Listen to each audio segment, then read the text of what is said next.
to Poetry Lockdown, day 107. We have a returning poet for the lockdown today. So I've read some of Ada Limon's work earlier, her beautiful poem, The Raincoat, and many of you loved that poem. I got some great comments on it. It's a terrific poem. She's a terrific poet. As part of this series, as you well know, if you've been tracking, I'm really interested in poets that write political poetry, poets that are really engaged with the reality that we're in right now. So this poem definitely been in my head and heart for the last week, just since I read it.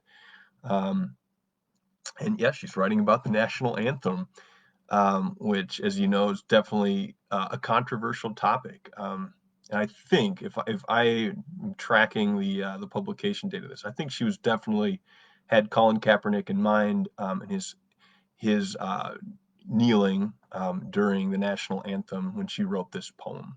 So I'm going to read the poem, just talk about why I admire it and am moved by it. Here we go. A New National Anthem by Ada Limón. The truth is, I've never cared for the national anthem. If you think about it, it's not a good song. Too high for most of us, with the rocket's red glare. And then there are the bombs. Always. Always there's war and bombs. Once I sang it at homecoming and threw even the tenacious high school band off key. But the song didn't mean anything, just a call to the field, something to get through before the pummeling of youth. And what of the stanzas we never sing? The third that mentions no refuge could save the hireling and the slave. Perhaps the truth is every song of this country has an unsung third stanza, something brutal snaking underneath us as we blindly sing the high notes with a beer sloshing in the stands, hoping our team wins.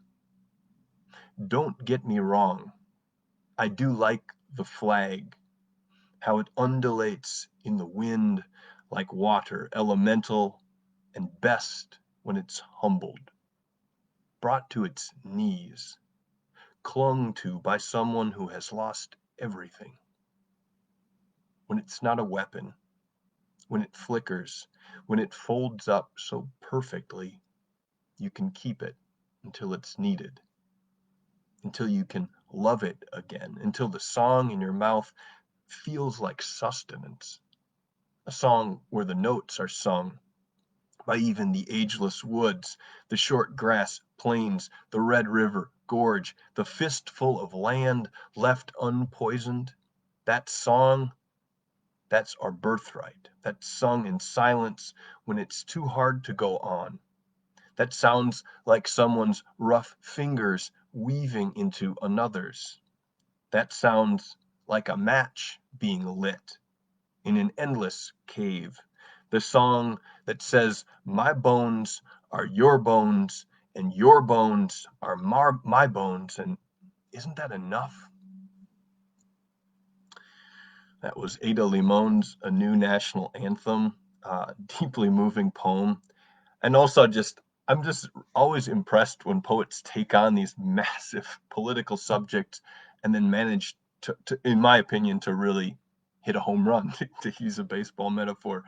Um, and one of the reasons I think that this poem does hit a home run for me and why I admire it so much is because it is a lyric poem. I think one of the reasons that I go to lyric poetry, I think a lot of people go to lyric poetry, is it's intimate, it's personal.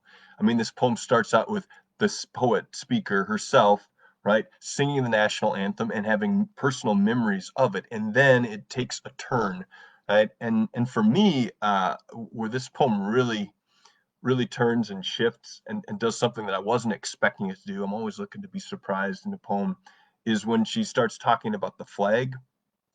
And I don't know about you, but when I read the lines where it says, I do like the flag, how it undulates in the wind like water elemental, and best when it's humbled, brought to its knees, clung to by someone who's lost everything.